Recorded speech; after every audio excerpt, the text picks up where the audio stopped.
Hey, everyone. Thanks for joining us. I am here with Jennifer Vogel, and she is the program director at the Island Counseling Center, which is part of the MV Community Services.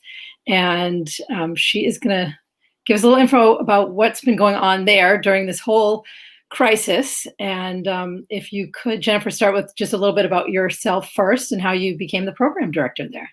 Okay, I will.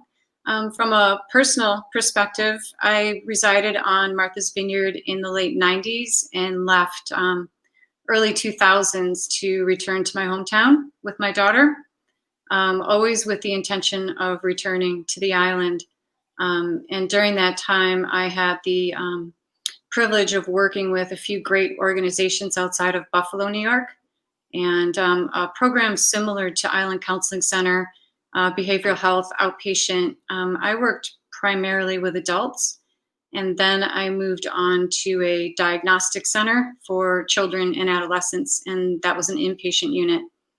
And then finally in New York, I moved on to what's called Monsignor Carr Children's Clinic in Niagara Falls, New York. And I worked as a clinician there and eventually began being the clinical supervisor.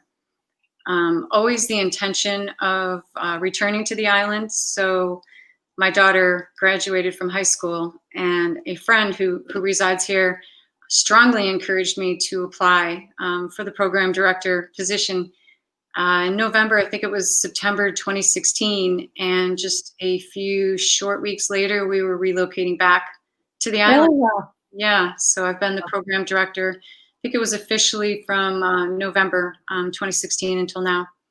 Great. Yeah, it's been. I don't think I've taken a break yet, but Island Counseling Center is similar to the other agencies that I've been with. It's an outpatient behavioral health and substance use treatment facility. It's an outpatient basis. Several programs within it, but primarily the service modalities are individual, group, couples, family. We have diagnostics and medication management, as well as in-home therapy with therapeutic mentors and in-home therapy clinicians, amongst the court-ordered programs and so forth. So it's your catch-all through the lifespan outpatient behavioral health center. Okay. And when everything happened, when things got shut down and you could no longer meet with clients, how did you switch things over? I guess you've been doing telehealth with Zoom? Yes, that's correct. Pretty much with everything, it just flipped very quickly. We are considered an essential program, but we did decide that we would move to telehealth. So that just involved equipping all the staff with laptops, be able to work remotely. And it's really gone over very well. The majority of clients want to continue telehealth. I was going to ask you that. Yeah, you do. Yeah. They do. The clinicians, it's challenging. It's a lot of work to be on the phone or on the computer all day. But it's effective, and we're probably serving about 400 services a week. So there's quite a lot going on. Wow. Yeah. So has the demand for your services increased during the outbreak? I don't know if it's demand. I think the demands have changed. When COVID hit, so many of the islanders suffered financial losses, loss of employment. When you have that stressor, and then you have the psychosocial stressors involved with quarantine, Mm-hmm. It just sort of expands the need. People weren't able to, enjoy their normal coping activities. Suddenly you can't socialize, can't hug, can't, visit with friends and family. So I would say the needs expanded from financial to behavioral health to substance. Mm-hmm.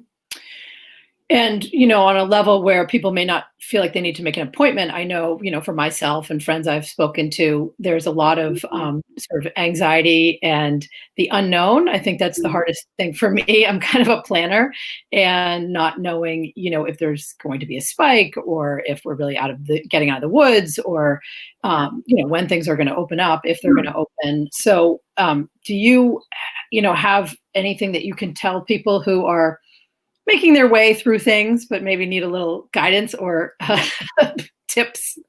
Absolutely. I think that, there's universal strategies. Just staying grounded and creating routines and sticking to them, particularly for people who are now working from home, making sure that you're sticking to your working hours.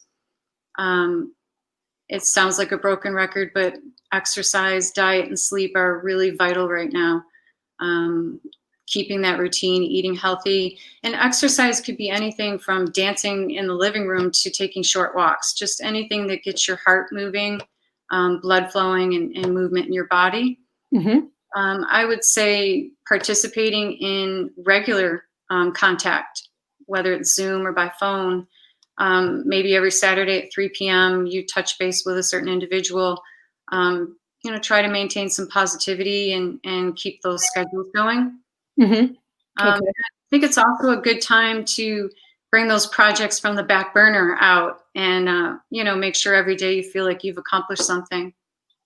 I started, like so many people, making big lists for myself. And then I heard somebody say, just make a list, but make it really small, shorter than normal, and with homeschooling and working and trying to just keep the house together, because we're in it all the time. And, I think that that's been good to sort of dial back and to do less sometimes is better. Yeah, and just feel like you've accomplished something throughout the Yeah. day. Yeah. Right. Pick something and get that accomplished. Yeah.